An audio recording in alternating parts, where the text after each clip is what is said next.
In the book, Steven Spielberg, A Retrospective, it talks about how Spielberg and George Lucas were worried that Raiders wouldn't become a hit. To which I wonder, why? It's directed by the guy who did Jaws, the story is from the guy who did Star Wars, and it starred Han Solo. If you think it'll be a critical failure, that's one thing, but this was going to make money. And make money it did, spawning sequels, video games, parodies. This is just an iconic film. It stars Harrison Ford as archaeologist Indiana Jones, who is on search for the lost Ark of the Covenant. But he isn't the only one, as the Nazis want the Ark as well in order to make their armies invincible. Is there a religious text that says that? Because otherwise I'm not sure how a couple stone tablets with the 10 Commandments on them can help you win a war. Anyway, now Indy, along with his ex-girlfriend Marion, played by Karen Allen, set out to find the Ark in order to keep it out of Nazi hands. Yeah, that plot does sound kinda stupid, but it's directed in a way that it actually kinda works. What I love is how seriously the whole movie takes itself.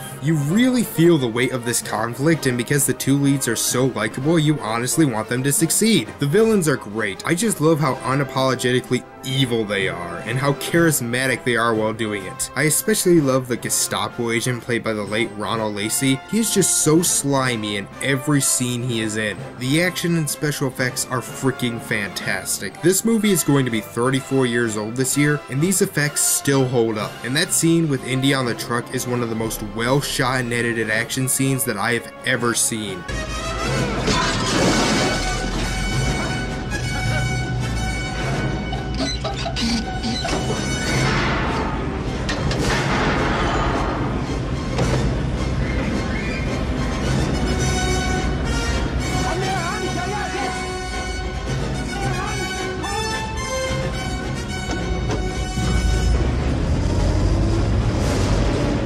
With all that being said, I would be lying if I said this was one of my favorite flicks. And believe it or not, my problems aren't that Indy is pretty much useless in the grand scheme of things, or that Indy knew to close his eyes in the end. It's actually the pacing. The first half I find kinda dull in several spots. You start out with this great action scene in the temple, then get 20 minutes of talking, then a small action scene, then more talking, and then the second half you get more action. I don't mind talking in movies, it's just I didn't find what they were talking about to be that interesting. Also, I find the climax to be a bit of a disappointment. I mean, we have all this build-up, all this action, and then the climax basically comes down to a shouting match. I won't spoil what happens after that, and it does lead to an amazing special effects scene, but it feels a bit underwhelming. So yeah, while I don't think it's perfect, I do really enjoy Raiders of the Lost Ark. It's a nice blend of action, adventure, comedy, and drama. I give it an 8 out of 10.